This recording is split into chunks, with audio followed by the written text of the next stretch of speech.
Joe Chill, a suspect in numerous outstanding muggings, burglaries, and murders, including those of Thomas and Martha Wayne. Joe Chill has never been brought to justice.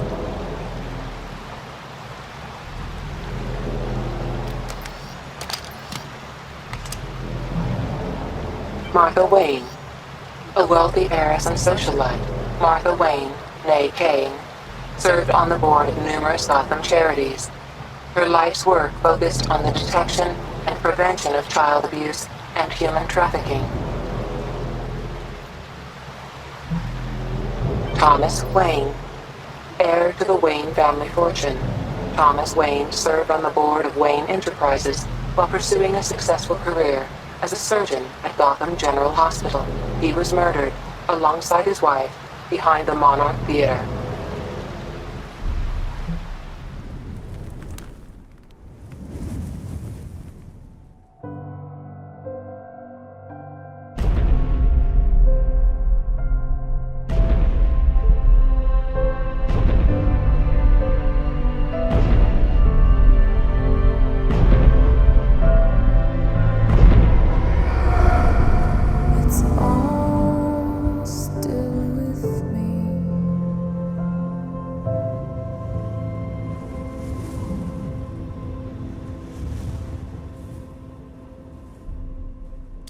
How does it feel, Wayne, to stand on the very stones that ran with your parents' blood?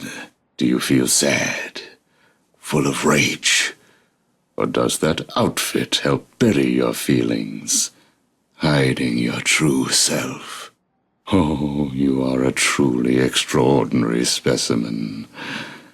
I look forward to breaking you. Gordon. He's so clean. I sometimes think he does it just to lord his integrity over the rest of us. Easy, Gillian. I'm telling you, Roman, it's time we took Gordon off the payroll. Permanently. That's enough, Gil. A cop like Gordon is good PR for the PD. We get him under control, and he could be even more useful to us. Control? It will be easier to send my men to beat some sense into him. Like Detective Flass? That approach has already failed. Find a way to put a collar on the man, and it'll be that much easier to tighten the leash. And how do I do that? Not my problem, Gillian. That's what I pay you for. Gordon is a man of principles. Work on those. What do you want me to do, become his confidant? Gordon trusts me about as far as he can throw me. So, not very far at all. Yeah, I get it. I'm a big guy. You're a fat slob who needs to start earning his keep. Now, men like Gordon have a weakness for a certain type of woman.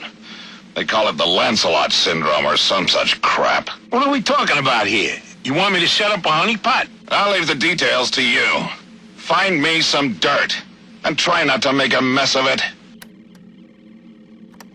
What do you want me to do? Hold your hand? This bad guy's got some of my men really spooked. Some of them are even calling in sick. Then fire their asses. I don't have time for fence-sitters. Soon I'll have all of City Hall in my pocket, and I'm not about to lose it over some cold feet. So what should I do about it? Cement shoes? You figure it out. Commissioner Loeb. Yes? Warden Joseph on the line. What happened to you? A minor scuffle. Goes with the territory. So, who was it this time? The crooks or your coworkers? Oh, right. They're one and the same. What are you doing at the station at this time of night? Do you know what this neighborhood is like? Dad, I'm 15. You should be at home. Yeah, well, there are some creepy-looking characters watching the house. I thought you should know. Oh. Well, I'll get a police escort to take you home and check them out. Actually, Dad, these guys are the police. So it's come to that. Bastards. Dad? Here, take this. It's a police radio. And here's a list of police channels. They don't know I know about the ones in red. They'll be using those to communicate. I can't take this. If they find out, you'll lose your job. They're already coming for me. We may as well keep one step ahead.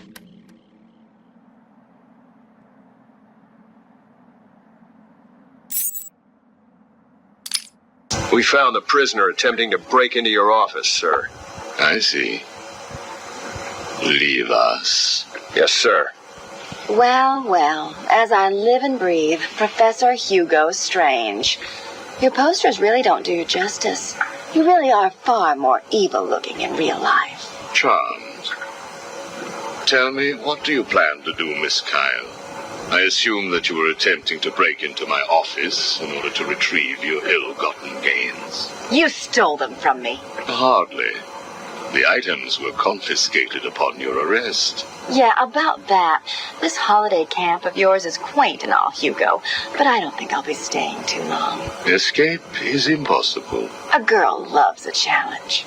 So do I. Tell me, what would you do if I let you go? Attempt to escape? Try and find the confiscated items? Contact the Batman? Why would I contact him? It's his fault I'm in here. Is it? I believe you would have escaped if greed had not got the better of you. He was actually in the process of rescuing you, was he not? I didn't need his help. Or any man's, it appears. Come on. You're going somewhere with this? Spit it out. I've been studying you. I can see. My eyes are up here, by the way.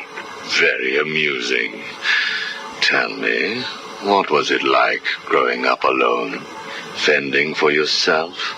Doing whatever was necessary to stay alive? Please, I'm tearing up here. And Holly, what would you do if I sent my men after her? Touch her and you're dead. Have you calmed down yet? Where is she? That depends on your next answer. If you could save one person tonight, who would it be? Holly? Or the Batman? He can look after himself. Good. Holly is safe for now. Let us talk about Batman. What do you think I can tell you that you don't already know? You've been sending your goons after him for months. He said you were studying him. So you speak. Good. You never knew your father, correct? Enough, Strange. This is over. If you say so. Captain, do you have the girl in your sights? Yes, sir. Kill her. No! Are you prepared to talk? I thought so. Keep the girl targeted, Captain. You bastard. Shall we continue? Your father. Did you ever meet him? Never knew the son of a bitch. Unfortunate. He certainly seems to have made an impact on you. The distrust of men, for example. Your relationship with Batman, would you call it close? Me and the Brooding One get along just fine. But you want more. But you can't trust men, can you? What? Look, he's spoken for. He must be. How else could he resist all this? You're both very similar, aren't you? A shared disregard for the law, a belief that you are doing the right thing, and a similar taste in attire. But beneath the surface, there is a weakness. Like hell. You both risk everything for a chance at redemption. You tell yourself it's to help her. He does the same for the boy. It's all just to make his life more complete, to become the father he never knew. You don't know anything about him. And neither do you. He hasn't confided in you because he doesn't trust you. And it hurts, doesn't it? I touched a raw nerve, didn't I? Are you still here? You're hurt because he knows who you are, but you don't know anything about him. Do you love him? No! Holly is safe. I have little interest in the life of a teenage delinquent, unless, of course, she finds herself in my facility. What was all this about, Strange? Do you enjoy making people beg? Not at all.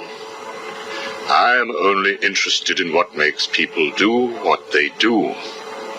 Soon you will not have to worry about the Batman. Steal what you like, do what you must, in a futile attempt to steal his heart. You will fail. You sound pretty sure of yourself. Plans are afoot, Miss Kyle. Soon you may wish to reevaluate your admiration for him. I will be the one standing over his body, and the world will know that Hugo Strange is better than him. Yeah, whatever. Two-Face has placed what you are looking for in his safe in his old campaign office. He is someone else who cannot let go of his past. I hope that the contents of that safe make you happy.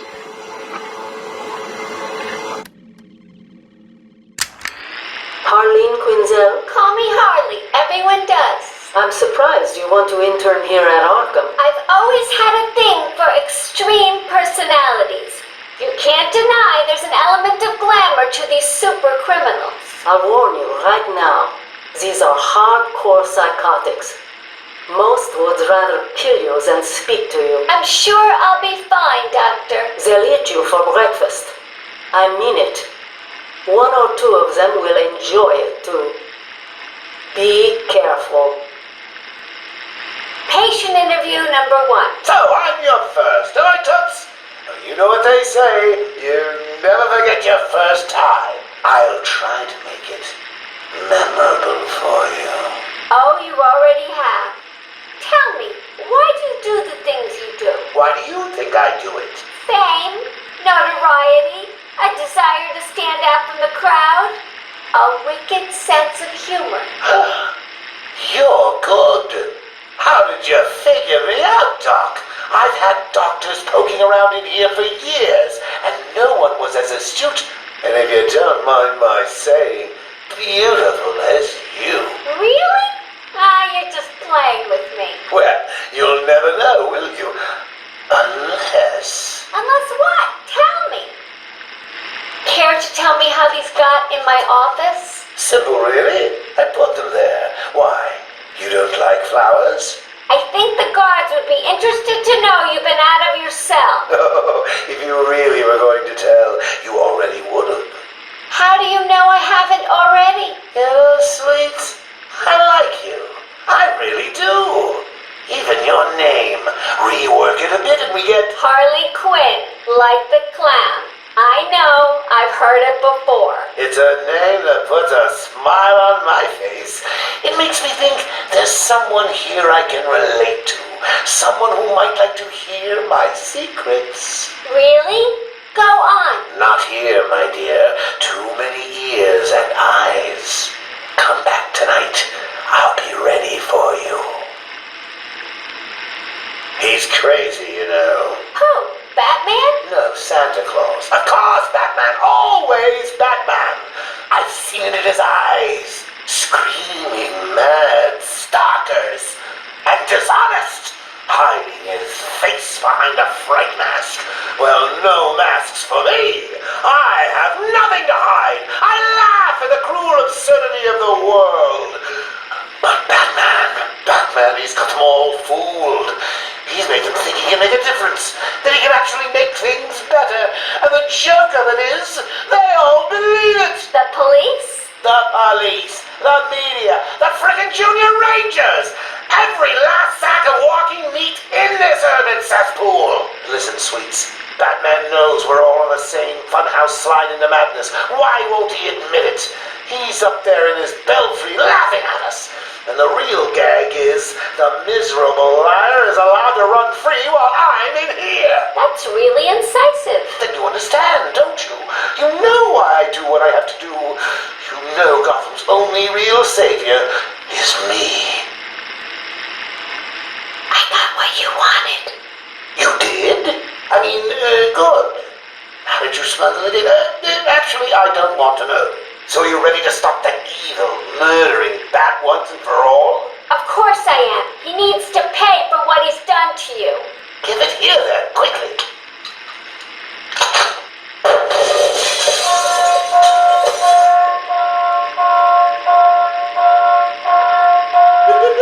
Come on, Doc. We've got ourselves a bat to kill. Doc's outputting. Say hello to your new and improved Harley Quinn.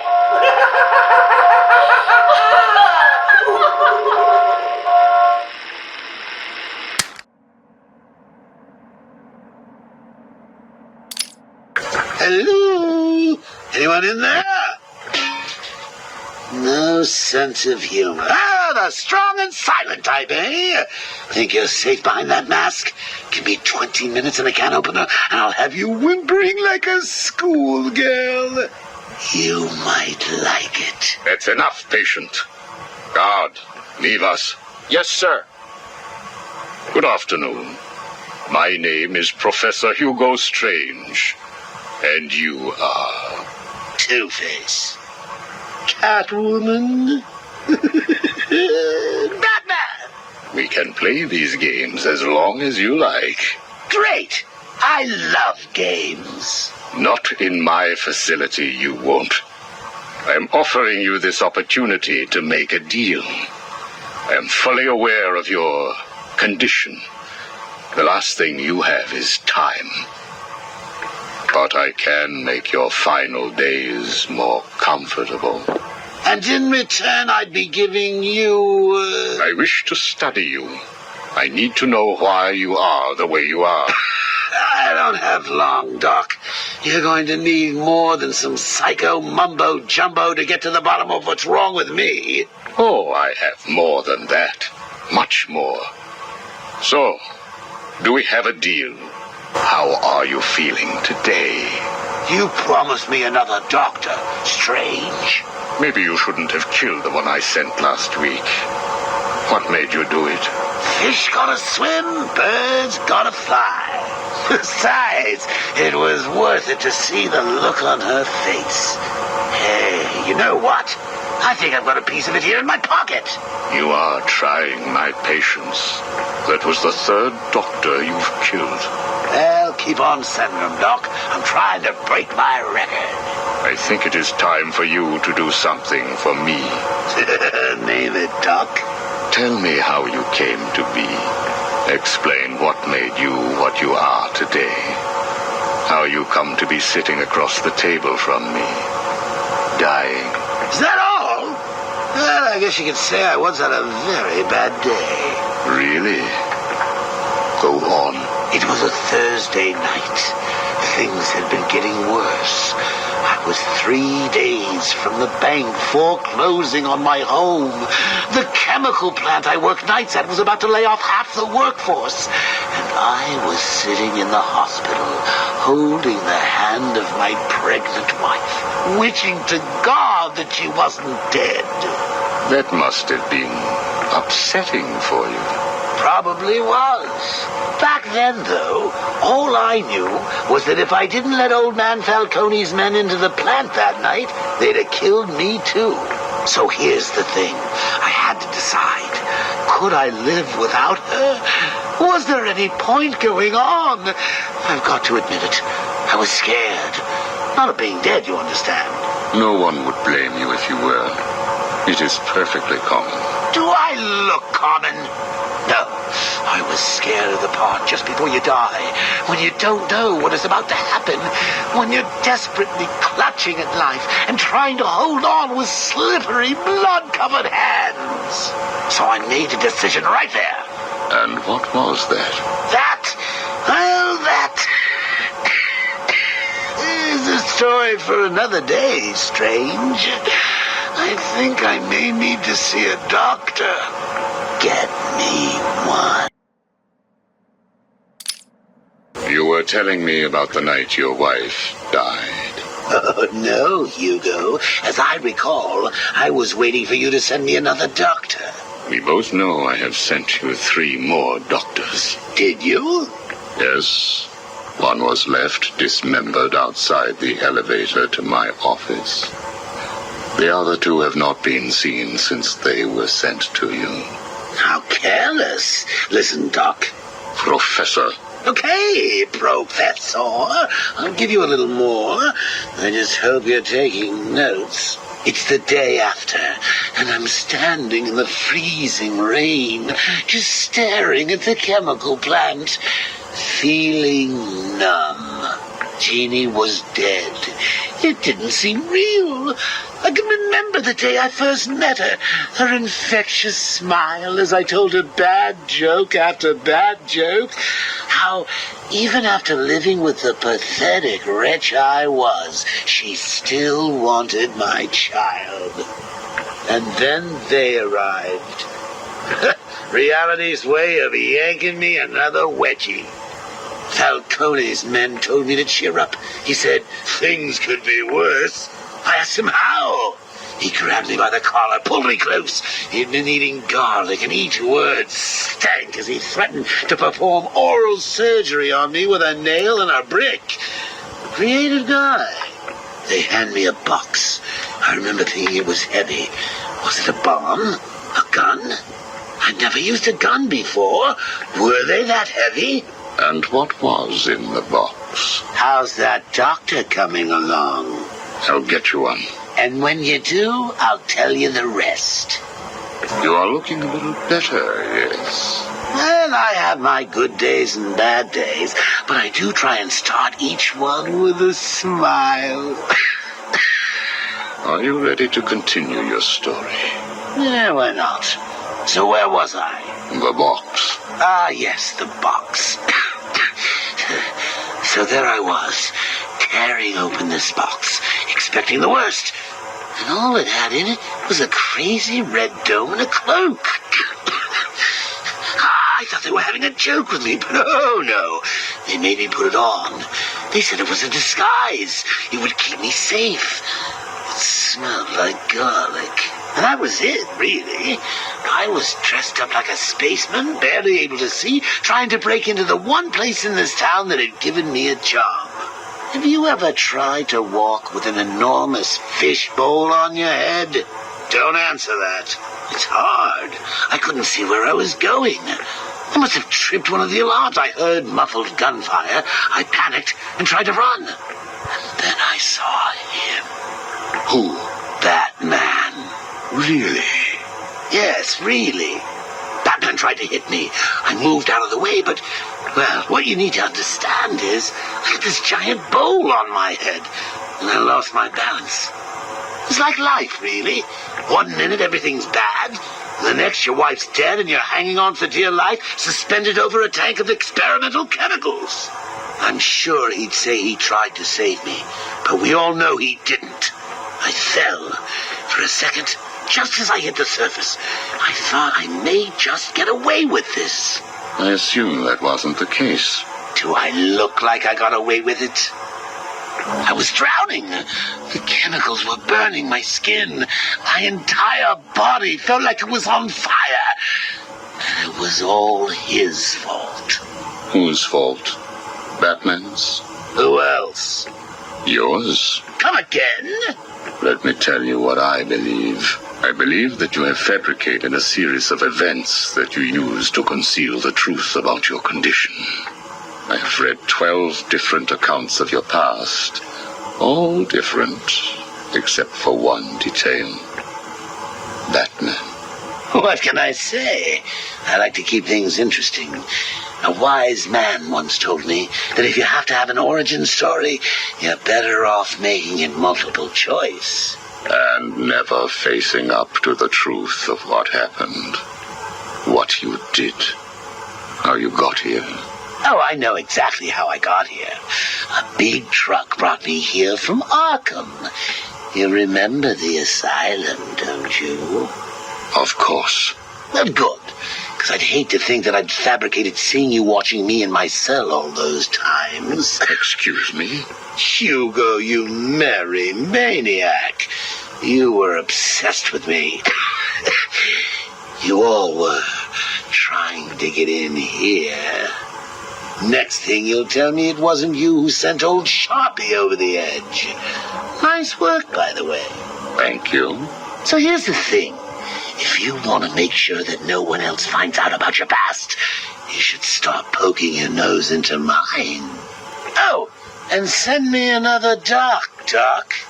I think I need a second opinion. Patient interview 1. Patient was referred to me after the incident with Dr. Murphy. He appears to have suffered a breakdown of sorts. I believe it was brought about after the loss of his wife and child. As yet, the patient has been unable to speak. Continued observation shows little mental activity. It's as if the shock of what he saw triggered his mental collapse. There's someone in here! It's him! We found him! Break down the door! to say? As ever, it is difficult to continue my research under such conditions. Step away from Dr. Combs! Now! Get down on the ground! We found them. Someone get a medic. Oh, God, what's he done to him? Patient interview 6. Dr. Crane has been back in custody for 3 weeks. Regular sessions have been inconclusive. I am not sure he is actually insane. Good evening, Stephen. How are you tonight? I'm conducting the session, Jonathan. Of course. If that helps you cope, I wouldn't have it any other way. Let's talk about the events 3 weeks ago. What did you think you'd achieve? Dr. Murphy is still in therapy. I wanted to understand him. His personal demons, his fears. It's all quite fascinating, really. But you were a respected doctor. A brilliant mind. Now just another resident in Arkham. Can I have a drink? A strong one? This kind of question bores me. I'm afraid not. Interesting choice of words, Doctor. Tell me, what are you afraid of? Patient interview 9. Dr. Crane continues to evade questions. I believe he is quite sane, just evil. He takes no interest in the people he has hurt. His research appears to be the only motivating factor in his life. What is it about fear that drives your obsession? Fear drives everything, Stephen. Everything. Your life is governed by fear. Every decision you make is a product of that fear. Don't be ridiculous. You married your wife. Margaret, isn't it? Because you were scared of dying alone. You have children because you're scared of leaving nothing behind that really matters. You go to the doctors because you're scared of dying. Do I need to go on? No. I think that will be all for today. Guards? Today I have another interview with Crane. I cannot say I am looking forward to it. I've been feeling anxious. I don't like to admit it, but I think he's getting to me. How are you today? I keep telling you, this is my session. It was your session, Doctor, but not anymore. Are you okay, Doc? I think. Yes, Oh, he's fine. Just questioning his grip on reality. You should be doing the same any second. Mom? Is that you? Wait, what are you doing? Get off of me. Help! I need help here! I can't breathe! Like I said, you're all part of my experiment now. Asylum interview 1. My experiment is underway. Working alone, I have created my ultimate fear gas. Its potency, a revelation. They're all over me! Please, Daddy. Don't do it! Good boy. Good boy. I have pumped enough gas into the medical center to break 100 minds. It should only be a matter of time before... What? Give it up. Now! How are you still standing?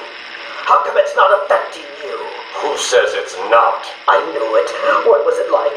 What have you seen? Officer Cash, get this formula to the air conditioning system now. You failed, Crane. Again. I've been working with Dr. Kellogg on creating an antidote to the toxins in your cologne. He fooled you, Crane. How does that make you feel? Threatened? Humiliated? Scared? I'm only doing this as a courtesy, Strange. Don't think you've beaten me. I just thought we could both benefit from a little talk, Mr. Cobblepot. Don't try that psycho mumbo-jumbo with me, Strange. I'm not like the other crazies. Of course not. After all, considering the challenges you faced. Challenges? What freaking challenges? You're no better than me. No one is. I own this place. Well, to be clear, I allow you certain freedoms, but let's continue. Why do you feel the need to own anything? I believe it is a mechanism to compensate for some childhood inadequacy. You were friends with the Waynes, correct? I was. Till someone did the world a favor and blew the brains out of little Wayne's self-righteous parents. I was laughing for weeks.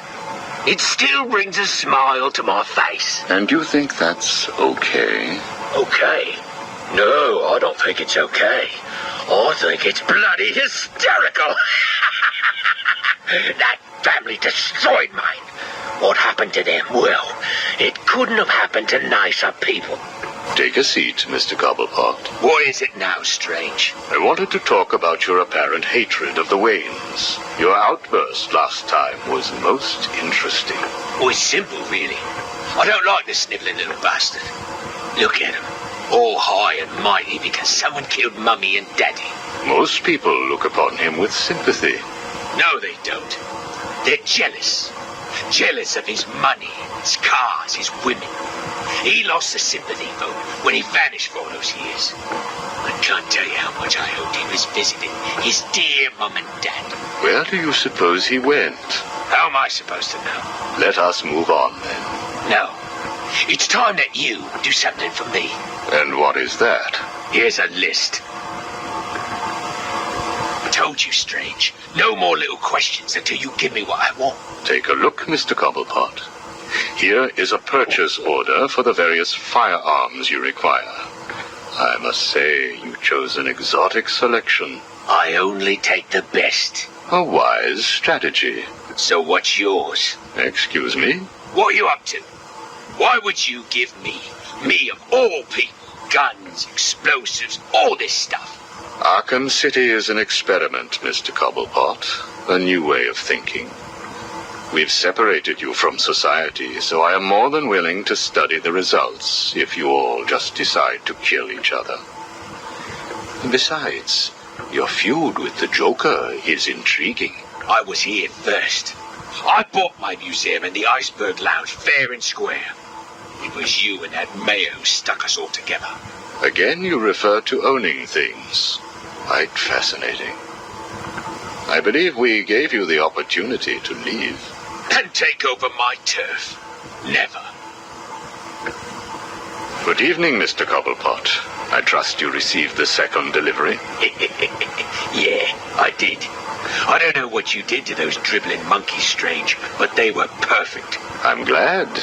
It appears that we can both help each other. If you say so.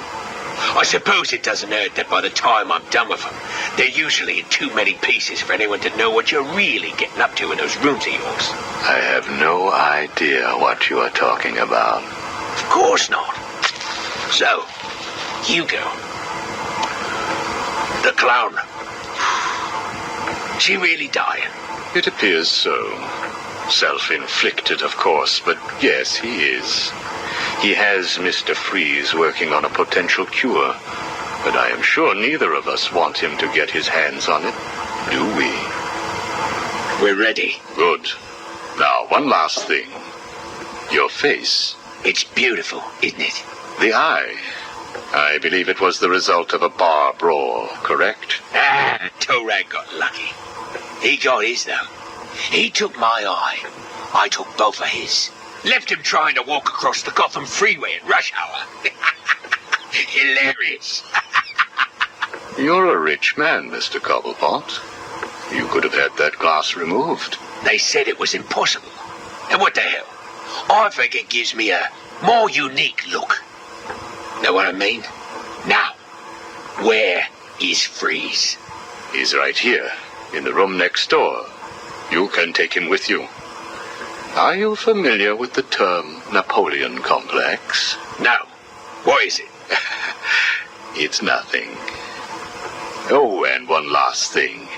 Here is a list of 10 prisoners I believe work for you. Yeah? So what? You want to saw their heads open and scoop out their brains too? No. I just thought you'd like to know that they are all in the employ of the GCPD. What? I believe you know what to do with them. I don't like being spied on, Mr. Cobblepot. Good night.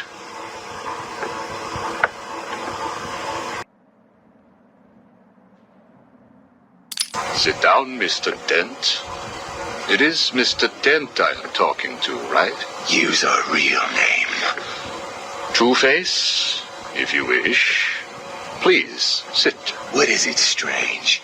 Not happy just arresting us, throwing us in this place? I wish to understand you.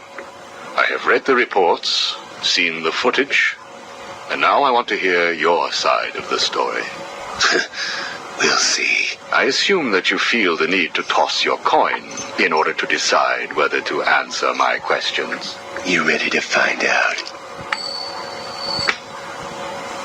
Well? Came up bad. Sorry. Not a problem. Guard, take Mr. Dent's coin off of him. No! Good. Now let us see what fate has in store for you. I'll kill you for this. Really? Look at your coin. It wants you to tell me about that day in the courtroom. It was painful. Elaborate. I was naive. I thought I could make a difference. Falcone was going to go down for what he had done. But he had other plans. Look at my face. I am. A combination of first, second, and third degree burning. The scar tissue is quite fascinating. You think? And that is all it took to make you the way you are. Give me my coin. Not yet. What is it, Strange? Are you enjoying this? Not in the slightest. Let's go back further. You were a rising star, a beacon of light for this city. A white knight riding in to save it, with a dark knight not far behind. You can leave him out of this. He's wrong. They all are. No one understands the beauty of fate's hand. I'm grateful to Falcone. He gave me a clarity, a purity that few will know. Everything boils down to a simple choice. This way or that way. Good or bad. Do you really believe that? How could I not? Interesting. So all you need is this coin, and everything is simple? Give me it. Or what about this coin? Or this? Or these? What are you doing? Proving a point. Fate didn't make you answer my question. I did. I replaced your coin with my own. See? You answered me because I wanted you to. How is he today? The prisoner has been quiet. Since getting those coins, he has spent most of his time examining them. Good. Hello, Harvey. Are you ready to talk? Leave us. We don't want to talk. Not to you. Please, take a seat. I have one last thing to discuss, and then I will give you something in return. I don't know. I can't decide. It's too confusing. Of course it is. I want to talk about Mr. Wayne. Why? Indulge me. We don't like the guy. Hardly surprising. Did you ever consider that you were alike? A traumatic event created you. An equally traumatic event altered him. He's nothing like us. There's no risk, no danger. It's just money and girls. We should kill him. Maybe you should. Listen to me, Harvey. I am going to give you a simple choice. This is your coin. Is it? Why should I trust you? It was your father's, correct? You know every inch of it. When you close your eyes, you can feel it, can't you?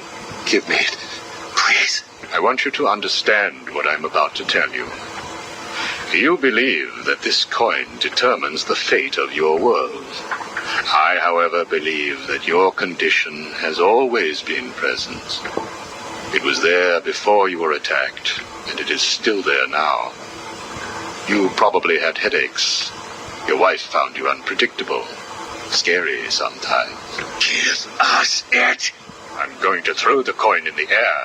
If you let it fall, I will do whatever I can to cure you. I will help you become the man you used to be. Or if you grab it, I will let you loose in Arkham City, and I will tell you what Catwoman is doing right this second. I can't decide. You have to. At this moment, Catwoman is preparing to steal the contents of the safe in your old campaign office. Bitch! We need to stop her. And you may. Goodbye, Mr. Dent.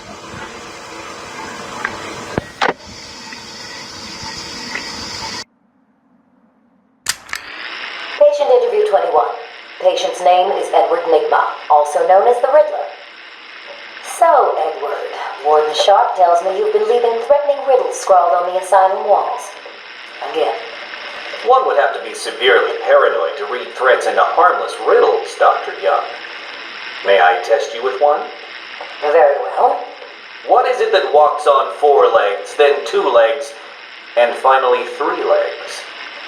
A human being. As a baby, it crawls on 4 legs. As an adult, it walks on 2. And in later years, it uses a cane. Good try. But the answer to all 3 is a baby. True, it crawls on all 4s, but cut off its legs and it can only wiggle on 2 limbs. Give it a crutch, it can hobble around on 3. You see? It's horrible. How can you even joke about that? Easily, Doctor. It's not my baby. Taped interview 39. Patient's name is Edward Nigma. At this point in time, I've yet to decide if Mr. Nigma is a suitable candidate for the Titan process. I'd like to talk about your childhood. Miserable. Next. By all accounts, that is where your fascination with riddles began. I believe discussing those years could explain your compulsive behavior. Very well. My father hated me. Always called me a moron. I see. I was determined to prove him wrong, so I entered a contest at school. A $20 prize to the kid who could figure out an almost impossible logic problem. I won, of course. And that pleased your father? Hardly. He was convinced I had cheated. He kept yelling, "You must have cheated! Admit it, you moron! You cheated!" I swore I didn't, and he hit me for lying. I'm sorry to hear that, Edward. Don't be. He was right. Patient interview 44. This is yet another interview with Edward Nigma. I have yet to make up my mind whether he's a genius or just deluded. Whichever one he is, just being in his company is both irritating and exhausting. Hello, Miss Young. You look tired. Anything you need my help with? No, thank you, Edward. I am here to help you. We all are. Forgive my arrogance, Doctor, but if you think I need your help, well, you're in the right place. Let's look at it a different way. Throughout your career, you have specialized in bizarre traps and convoluted clues that more often than not result in the death of the unfortunate participants. And if the citizens of Gotham were smarter, my games would be merely an amusing diversion. Instead of death traps. You really should be thanking me. Weeding out the ignorant, the stupid, the useless. But don't worry, I'm sure you would survive. What a lovely photo on your desk, Doctor. Your family? Mother, perhaps. Put that down. Get out. Guard! Let's discuss your obsession with Batman. Hardly an obsession, Miss Young. I simply feel an obligation to expose him. You know who he is? More important, I know what he is. What do you mean? It's obvious. The mask, the weapons, the scare tactics. He's a criminal. No different than Joker, Two-Face, or myself. Most people consider him a hero. Most people are idiots. They can't see Batman for the villain he is. Riddle me this. How did he get his car and his gadgets? I don't... With money stolen from the criminals he defeats. Why does Gordon turn a blind eye to his antics? Batman bribes him. The answers are right in front of your stupid, gawking face. Edward, please, calm down. Wake up, Gotham! No sane, law-abiding man does those things. No one's that selfless. Batman is as vile as they come. Security! Security! This is my final interview with Edward. I have gone as far as I can. I can no longer tolerate his mood swings and tantrums. I have more important work to be getting on with. He will be transferred to Dr. Whistler's care as of next week. Good morning, Doctor. How are you today? Fine, thank you, Edward. You're in a good mood. I'm always in rare spirits when I'm about to be released. Edward, you know you don't come up for parole for another 3 years. First thing I'll do is have dinner at that Italian place on 19th Street. Seriously, Edward. I only hope Joker hasn't completely trashed the city. Oh well, I'm sure I'll find out soon enough. Wait, have you been in contact with the Joker? He escaped Arkham weeks ago. And yet, one hears things. What things? What have you heard? Oh, something about a surprise party for Batman. I forget the rest. You know Joker. Yak, yak, yak. Edward, if you know anything, you've got to tell me. Lives could be at stake. What did Joker say? You forget, Doctor. I'm the one who asks the riddles. Do not fret, Mr. Mayor. Everything is under control. I promise you. It's not that I don't trust you, Hugo. It's just the headaches. The pain. They come all the time now. Continue to take the medication. It is late, Mr. Mayor. You are tired. You need your sleep. Of course, I need my sleep. You will hang up now. I will hang up now. Imbecile. I couldn't have put it better myself. What? How dare you enter my office? Oh, I'm not in your office. And please don't insult me by attempting to trace this broadcast. You will fail. I take it I am talking to Mr. Edward Nigma. Do you know of any other inmate in your twisted little penitentiary who is ingenious enough to arrange this little chat? Narcissism, a compulsive desire to prove his intellect, and a predilection for riddles. You've read my file. Of course. Good. Then let's get started. How do you attempt to understand what is going on in Arkham City when all of the answers are strange? Good evening, Hugo. I believe it is time for our one-on-one. No. It is time for you to stop this and give up. My tiger guards will find you, and when that happens, I will perform the procedure on you myself. Procedure? Oh, you mean what you did to all those poor fools back at the asylum. To be honest, I think you did them a favor. How do I know that you requested access to all the most forgettable patients and proceeded to melt their brains with the help of that confused milliner? Or did you mean, how do I know that you have been providing the ex-warden with your own special medication? No doubt intended to render his synapses more malleable to your suggestions. Or maybe you are currently wondering if I know about the secret panel in your closet. How it slides back to reveal what you want most. How you sit, wearing that suit, crying into your hands as you question whether you are really worthy. What do you want, Mr. Nigma? Oh, that's easy. I want exactly what you want. And what's that? Batman, dead. Humiliated, but dead. Knock, knock, Professor. Guess who? I grow tired of these insipid games, Mr. Nigma. If you wish to speak to me, my guards will escort you safely to my tower. Please, Hugo. If you're going to set a trap, at least pretend to try harder than that. No traps, Edward. I simply wish to grant you safe passage through Arkham City. I think the time has come for us to meet as equals. You, Strange? My equal? I am the man whose cunning will soon have Batman lying at my feet, bloodied and broken. Really? Then I will pull off his mask and look into his dull, dying eyes. In that last instant, he will know that I have finally beaten him. And I will finally know who he really is. My apologies, Edward. I see now we are nowhere near equals. Finally. You see, like me, you are obsessed with the Batman. But unlike me, you don't know who he really is, do you? What? I know you are lying, Strange. There is no way that you could have figured it out. It's some kind of trick. It must be. Oh, I use no tricks, no childish puzzles. I simply created a psychological profile of the man most likely to be the Batman, and then matched it against the most logical candidate. I was right, of course. Well, who is he? Ah, but that would spoil the game for you, wouldn't it? You must tell me. I implore you, Strange. Really, Edward? If I could figure it out, it must be child's play for you. But I... Interesting. Tell me, Edward, how is the Riddler like a blank dictionary? You're both at a loss for words.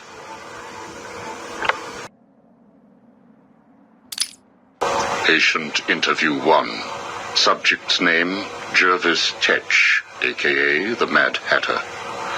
Brought to Arkham Asylum by the Batman 6 months ago. Patient exhibits signs of obsessive compulsion and paranoid schizophrenia. Sit down, Mr. Tetch. But there's no time to sit. I need Alice. Where is my Alice? Please. No time to sit, not time to chat. I'm searching for Alice and I've lost my head. Guard, restrain Mr. Tetch. Get off me. Get off me. I'm late. I'm running out of time, Alice. Where are you? Alice isn't here yet. Just relax, Jervis. She will be here soon. I promise. Now, would you like some tea, patient?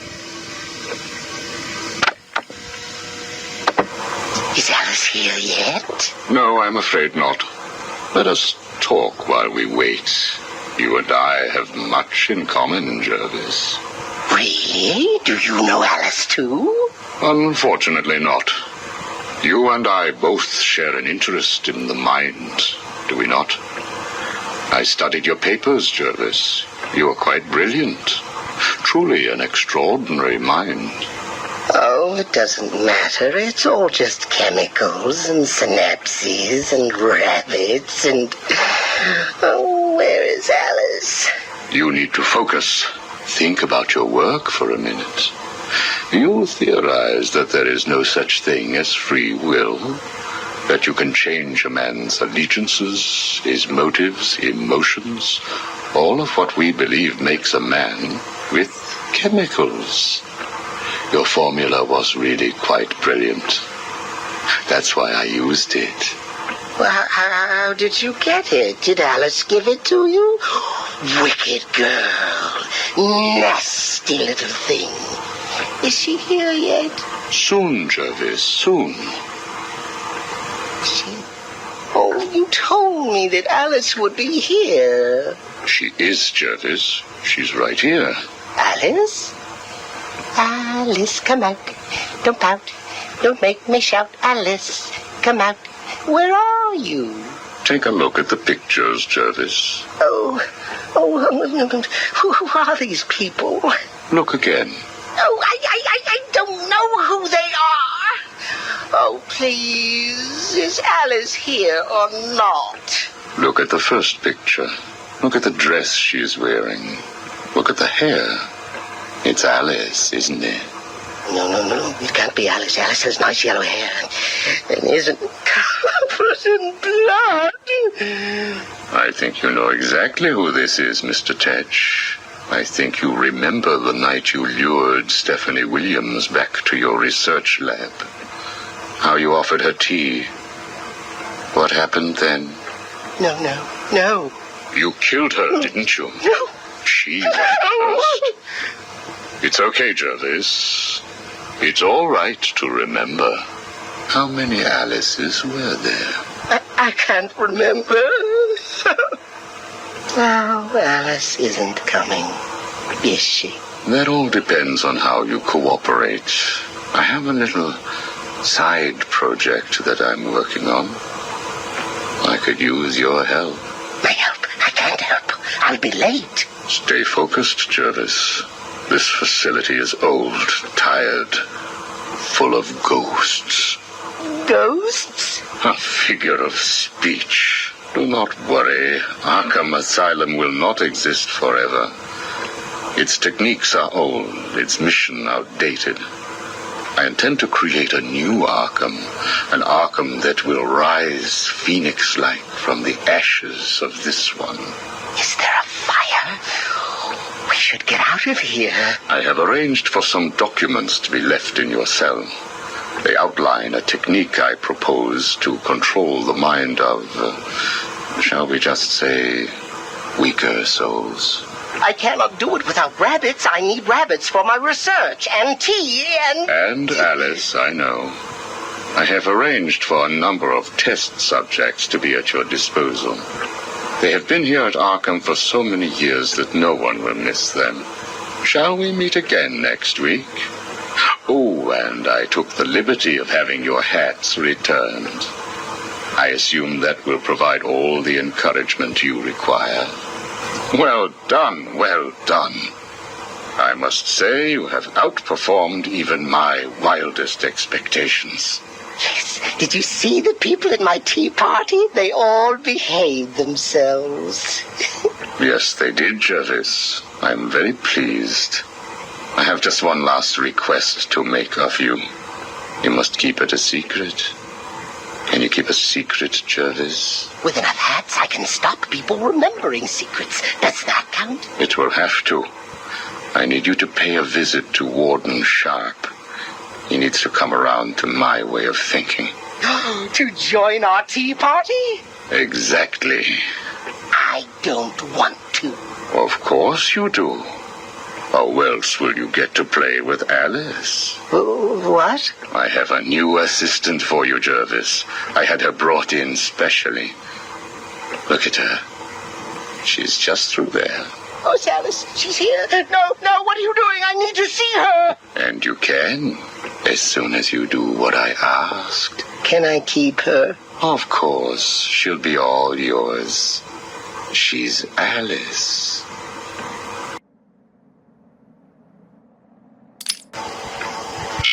Prisoner's here, sir. Very good. Send him in. But we haven't got the suit off him yet. He's dangerous. Are you sure? Of course. Victor Fries and I have much in common. We will be fine.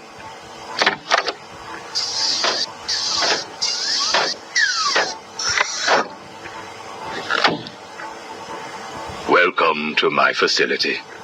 Please, take a seat. I prefer to stand. Why am I here? Oh, Victor, there will be plenty of time for that later. Right now, I wish to get to know you. Discover how you came to have such a frosty outlook on life. I have nothing to say to you. You may have taken my weapons, but my suit still has considerable offensive capabilities. I will freeze the marrow in your legs. Each bone will shatter and fracture while you remain completely aware of your impending paralysis, begging me to end you. I don't think that you will do that, Victor. Really? Why not? Simple.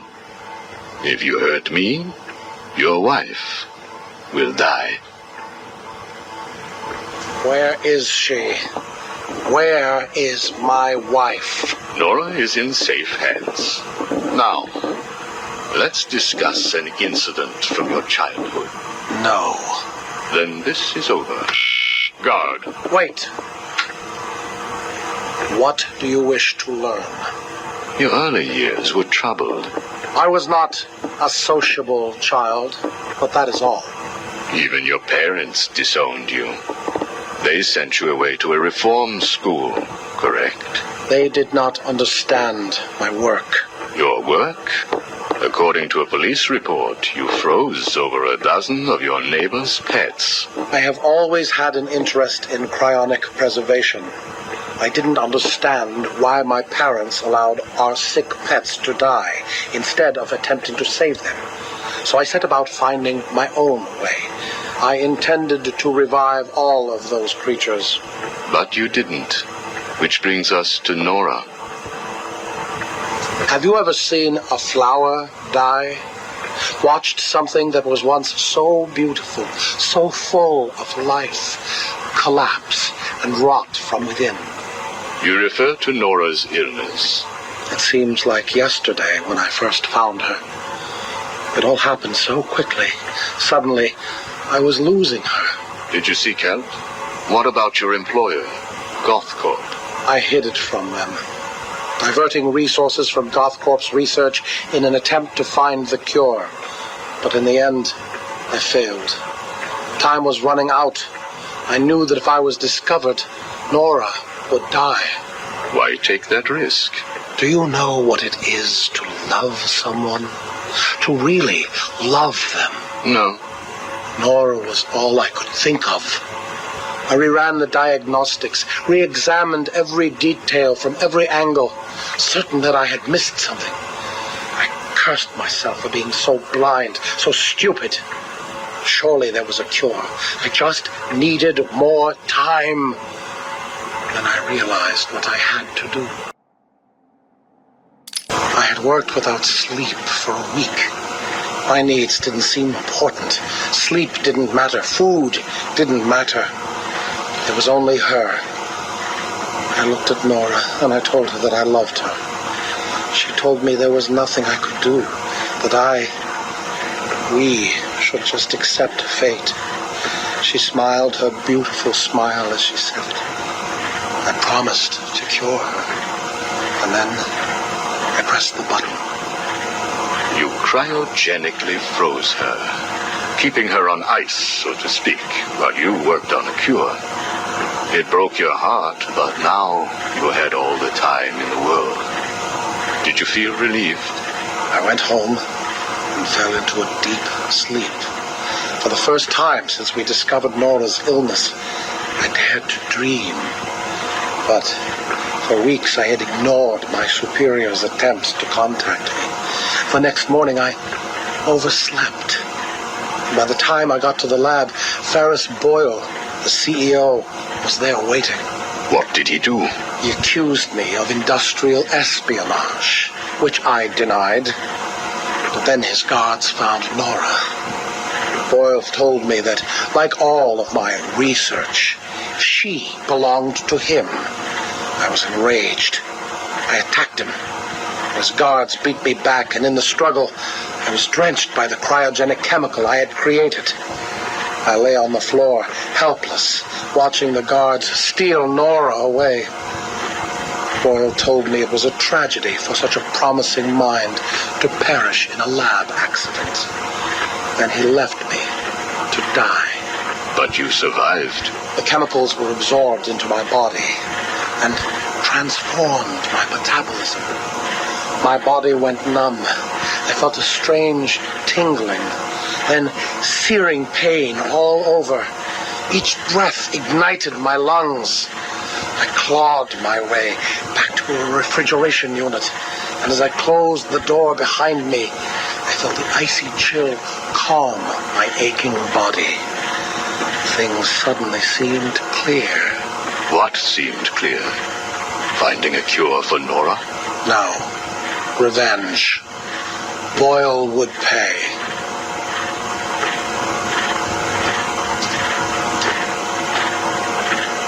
You failed to kill Ferris Boyle, though, didn't you?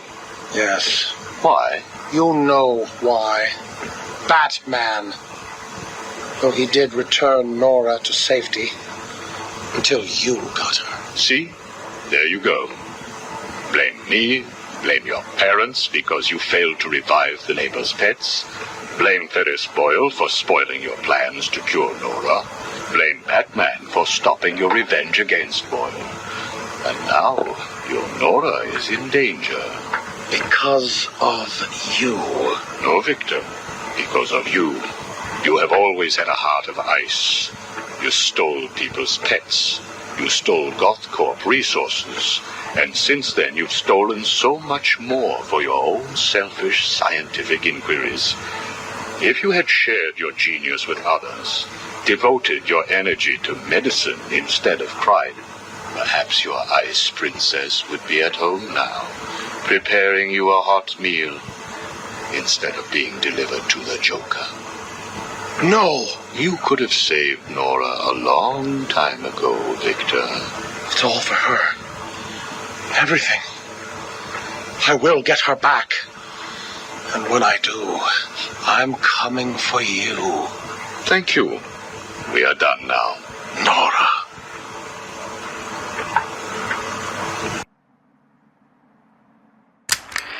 Patient interview. Pamela Lillian Isley, November 12th, 11:33 a.m. Good morning, Pamela. How are you today? Fine. Today is a special day. What do you mean? This is the anniversary of my new life. When I found my true self, my destiny. Are you referring to the event with Dr. Woodrow? Yes. What else? Of course, at the time, I thought Jason had poisoned me. But in retrospect, he did me a huge favor.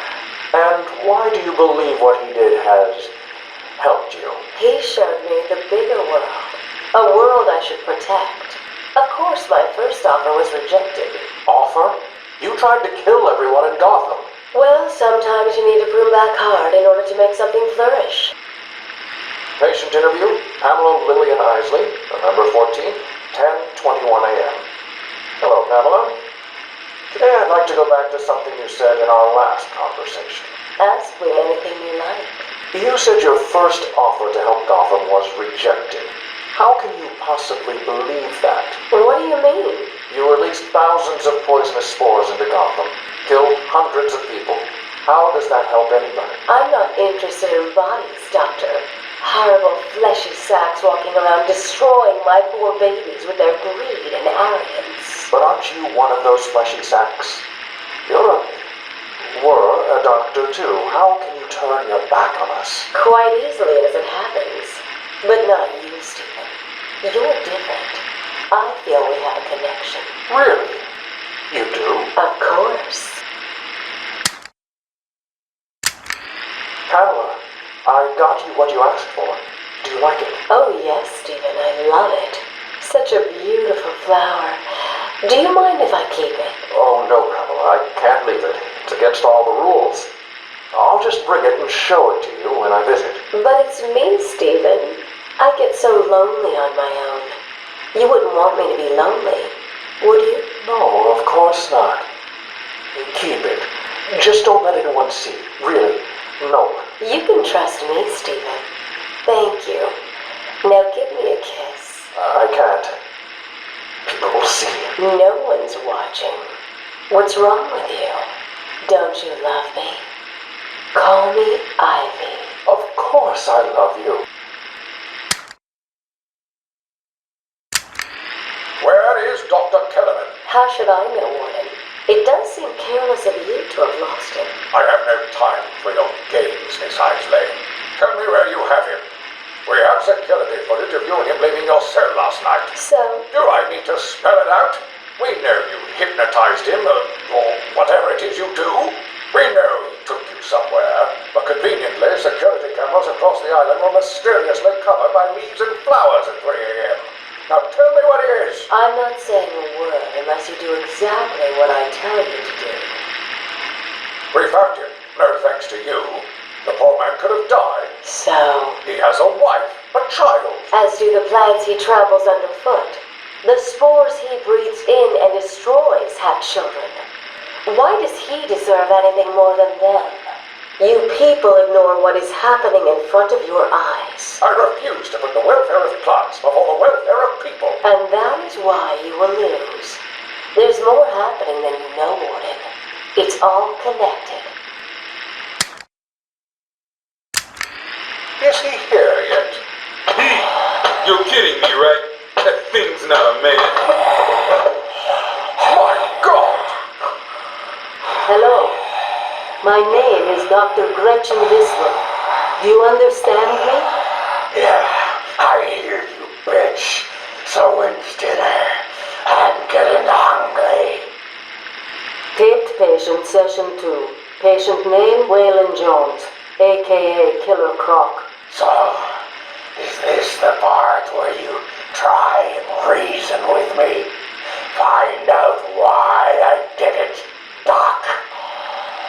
We're here to help you, Mr. Jones.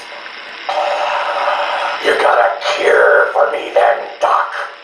Can you make me normal? Normal is a poor choice of words. No one's really normal, are they? Figured as much. So, how about this, Doc? You let me go now, and I won't eat you. You don't really eat people. It's just an urban myth. Oh, you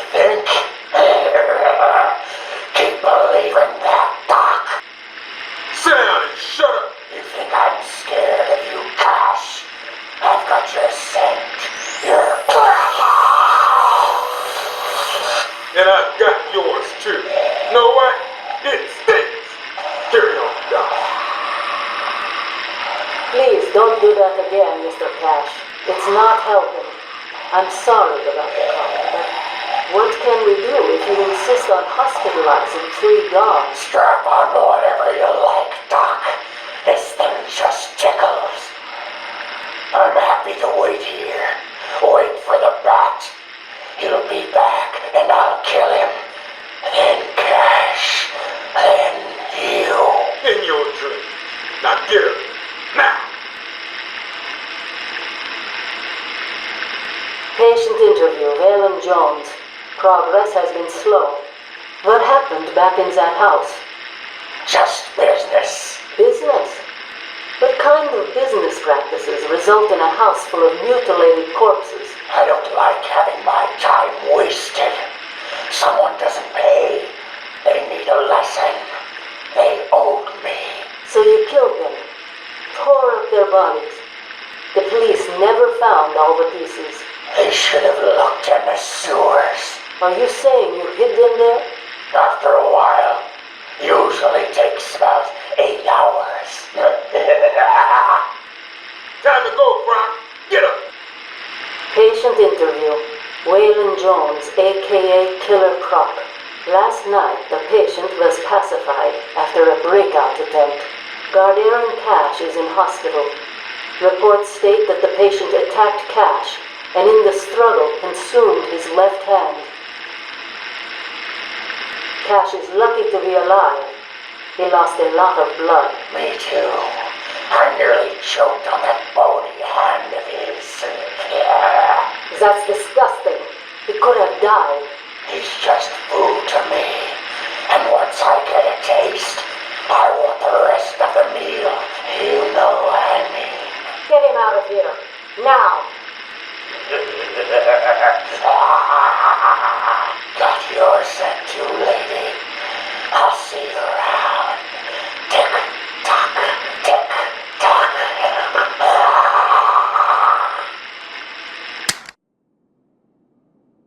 Did I ever tell you about my first kill, Batman? No? As I am sure you are aware, my parents were dead and I was rich. So rich I could have anything I wanted, but of course, all I wanted was them back. I now know that that was impossible, of course, that their death served a higher purpose. But back then, I had yet to experience the joy of cold steel cutting through warm flesh. I had no idea how I could save these people from the relentless misery of their existence. You should have stayed that way. Really? Then I'll stop now. Find another telephone, Batman. Goodbye. You made it. I think I will continue my story. I feel the need to talk, to confess maybe. I was rich and alone, but not for long, of course. I took to gambling, or maybe it took to me. If only I had been good at it. I may not be where I am today. As my life spiraled out of control, I desperately formed a plan. A plan to win back my parents' money and be happy again. It didn't work, of course. Plans like that never do. But as I stood outside the Iceberg Lounge on that hot summer night, I remember feeling something. Hope, maybe. The Iceberg Lounge was crawling with the disgusting flesh of humanity. You could find anything there. If you had the money, of course. At the beginning, I seemed to be winning. The cards all went my way, and I found myself at the owner's table. For some reason, I thought I would win, that he would play fair. I looked around the table. I saw the people I was against. Card sharks, thugs, princes, and the disgusting midget who ran the place. One by one, they all lost or folded. The chips were piling up, and it was just him and me. They called him the Penguin, even back then. He had both eyes, of course. That little accident hadn't happened yet. And both of them were looking at me when I put down my cards. 6 of clubs. 6 of diamonds. He looked scared. He leaned forward, and I could smell the cigar stench on his breath. The 6 of spades, and finally, the 6 of hearts. I felt good. And then he started laughing. He belched out smoke, and he put his cards down on the table. Card by card, my heart sank. A 3, a 4, a 5, a 6, a damn 7! Straight flush ended me there. I was lost and thrown out into the city to die, penniless. Can you imagine what it was like, Batman? I was numb. I'd lost everything, and I was alone, crying like a baby staggering through the streets of this city, until I found the answer that I had been looking for. I stood there on the Sprang Bridge, looking out at the sea. I felt the warm breeze on my skin, and it felt right. I looked down and imagined myself falling into the blissful arms of my mother. And then he appeared. He held out the knife and demanded my money. My money! Can you believe it? I looked into his cold, desperate eyes, and I saw something familiar. Something inevitable. I saw oblivion. I saw that we are all the same, stuck on a miserable loop that demands salvation. So I gave it to him. Can you imagine the vagrant's surprise when I grabbed his knife from his hands? It was instinctive. It was beautiful. In one movement, I sliced out his throat and gave him the gift of salvation. It happened so fast, but I felt every joyous sensation. The blood sprayed over my face, and I saw what little life was left in his eyes leave. But then it was over. I felt lost. Like it had been meaningless. That no one would acknowledge my sacrifice. And then it happened. Without realizing what I was doing, I plunged the knife into my forearm and cut deep. It was incredible. I felt my body elevate to a higher place. It had become a temple to my work. It is said that which does not kill you makes you stronger. But that which makes you stronger can often kill you. Addiction is a weakness, one that must be overcome. Venom has become my addiction, my weakness. To free myself, I have tried many things. For a time, I sought to eradicate venom and wipe those who manufacture it from the face of the earth. But lately I've gravitated towards Project TN1, a replacement drug which would eliminate Venom's addictive properties and holds the promise of a permanent effect.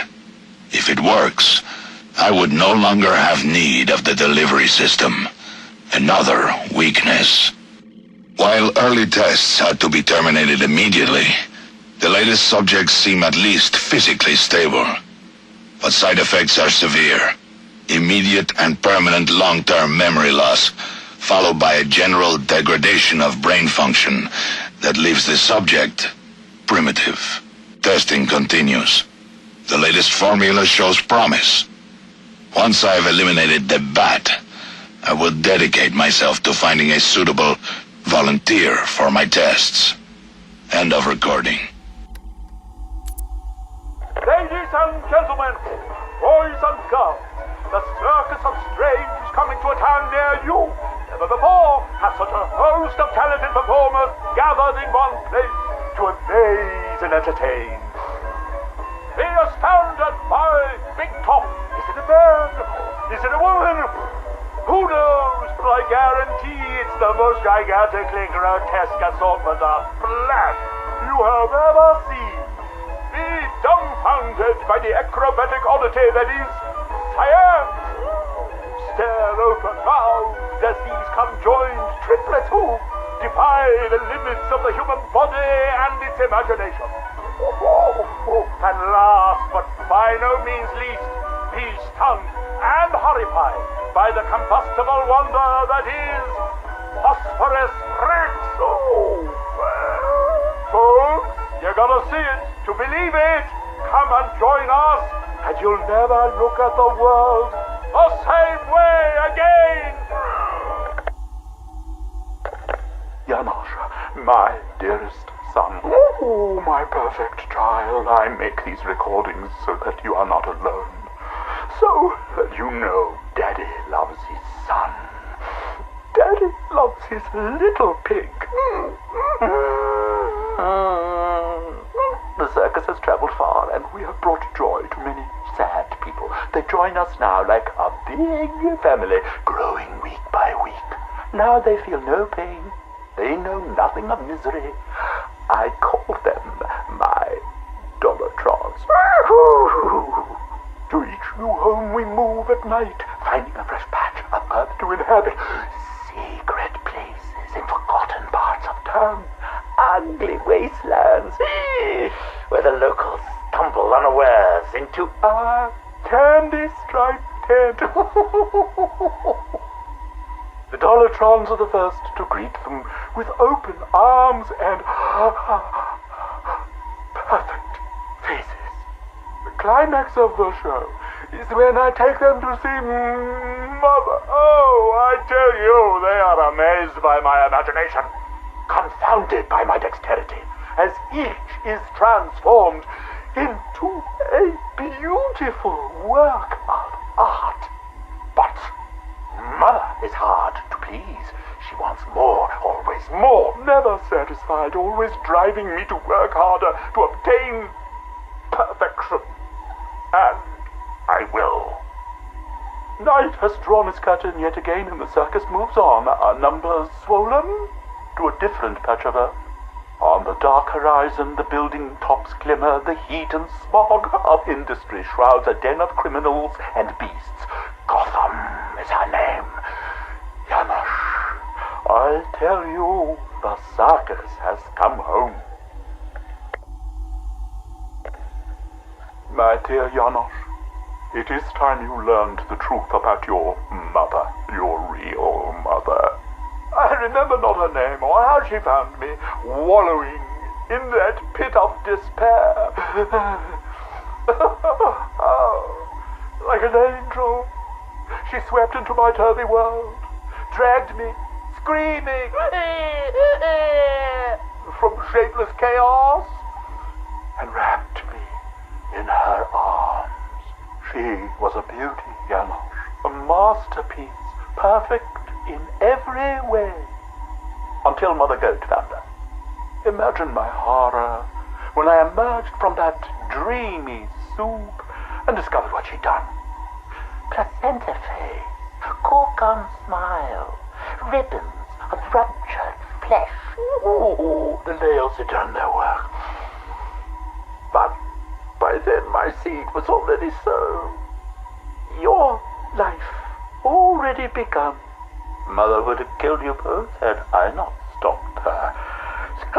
Saved you from her rage. Day and night I worked, month after month, sculpting her loathsome clay to recapture the beauty that saved me that night. The night of your creation. She clung to me as you grew, as I toiled to make her right again. But nothing pleased Mother Goat! Nothing. I did all I could to fix her, to make her perfect. But by the time you came along, I couldn't even look upon that spoiled canvas of her face. I couldn't let that be the face that greeted you in this world. I had to enter Dialos. For you. For Mother. She left me no choice. Keep that smoke out of my face, little man. What's the matter, Harv? Burning smell bring back some bad memories. You're a real couple of bozos, you know that? Enough. Well, about time you showed your face. Yeah, what's left of it? What's the deal, Crane? Why are we here? Because you share something. A fear that strikes at you from the shadows, hunts you, keeps you afraid of the dark. Yeah, we all fear Batman. Tell us something we don't know. Like how we kill him. That's my job. This cocky gobshite isn't the first bat fanatic to muscle in on our turf. I'd sooner piss on him than trust him. The coin says give him a chance. Sod the stinking coin. When I make a deal, I like to look a man in the eye. Did you bring a footstool? Yeah, real funny, Harv. You keep talking like that, and Scarecrow's little ceasefire ain't gonna happen. Let this Arkham Knight run his army. Leave him and Scarecrow to chase the bat. We can take care of ourselves. I'm having nothing to do with your bait job. Aside from my cut, of course. You just make sure our men are armed and their guns are loaded. Oh, don't you worry, Harv. The guns will be loaded. Every bleeding second of this truth.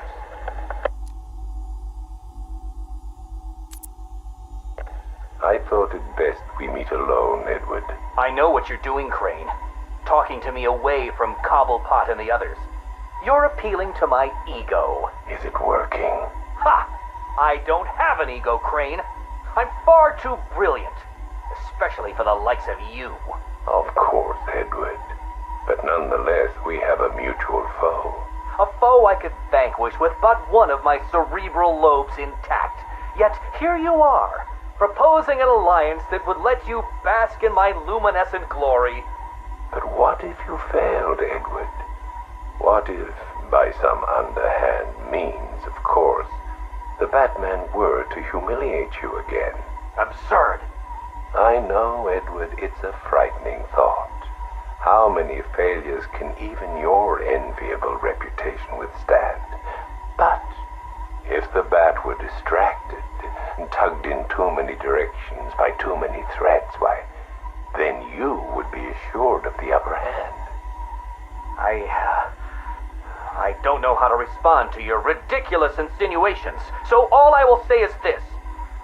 Tell me which day you plan to attack Gotham, and maybe, just maybe, if you're lucky, I will coincidentally put my entirely separate and superior master plan into effect. How kind, Edward. I will keep my fingers crossed. Who is this? Ah, Miss Kyle. You have the privilege of conversing with me, the Riddler, Gotham's premier supervillain and intellectual colossus. And I'm honored, Eddie. Really. Bye. Wait. I'll get to the point. I find myself in need of your unique skill set, your street smart, as your intellectually challenged kind adorably calls them. I'm going to adorably hang up on you, Eddie. No, listen. I need something acquired, something valuable. Sorry, Eddie. It's just that I have all these clients who aren't insecure little power-mad man-children. Fine. You may name your fee. Information. Ah, the most valuable commodity of all. Scarecrow's planning something involving Batman. I might be furnished with the absurd particulars of his ridiculous scheme. I'll get you what you want, Eddie, if you tell me what I need to know. Right, okay. Riddler bot memory formatted, adaptive AI algorithms uploaded, joints oiled. Now, give my creation life! Ah, damn it! Useless hunk of dead metal. Do you want to become a semi-automated theme park mannequin? Because that's the fate in store for you. Problem, Eddie? Ah, Miss Kyle, you're here. And you already have company. Almost, anyway. Did you lose your friend's batteries? Why, yes. In a manner of speaking, anyway. I'm depleted. And always compensating for it, too. Oh, Catwoman, your wit never ceases to occur. Now, I need you to procure a set of rechargeable energy cells for me. Stag Enterprises' Nimbus Tech will work. I'm sure Wayne Enterprises has an equivalent. Got it. It's been a pleasure as always, Eddie. Except for the talking to you part. Wait! At least take a glimpse at what it is you're supposed to be stealing. There, in the robot's chest cavity. Go on. It won't bite. Eddie, there's no... What the hell? Eddie, make this thing let me go. Batteries? You think I needed batteries? Oh, Ms. Kyle, you underestimated my bespoke power supply innovations, and that was your downfall. What is this, Eddie? This is, bait. You see, I've identified what I believe to be some sort of attachment between you and Batman. The base nature of this attachment, quite frankly, disgusts me. But it will bring him here. You'll regret this. The world's greatest detective does not frighten me. He's not the reason you'll regret it.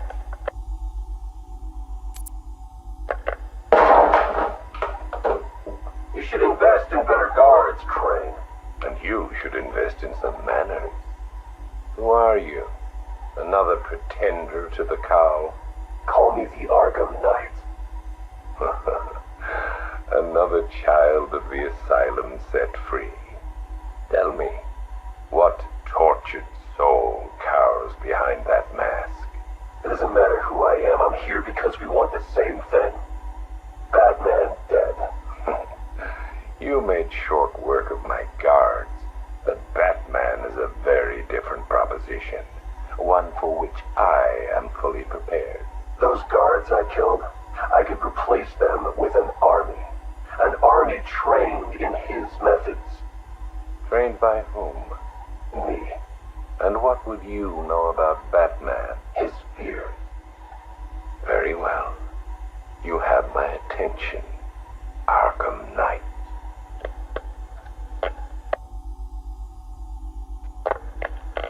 $3 billion is a significant investment. People are willing to pay. And what exactly would we be getting for our money?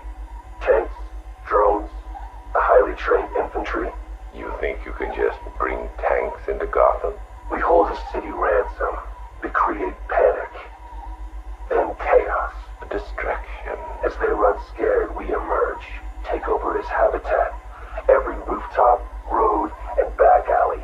We draw him out of the shadows and chip away until he has nowhere left to hide. And no one left to hide behind. If you want him dead, why come to me? You seem capable. He needs to suffer. I suffered, so he will too. So, it's personal. Well, there are many in this city with a gift for causing harm. Not that kind of pain. The real kind. You want him afraid. I've seen what your toxin does. I want that. You're well informed about all of us Arkham Knights. But you're wrong about something. I don't want Batman dead. I want him unmade. He's better off dead. Kill him and you martyr him. You make him a legend.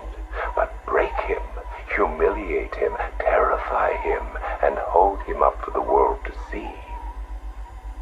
Then he's nothing but a man. Look, you can do what you want, Crane, but when you're done, I will kill him. Very well, but know this. It will be an act of mercy when you do.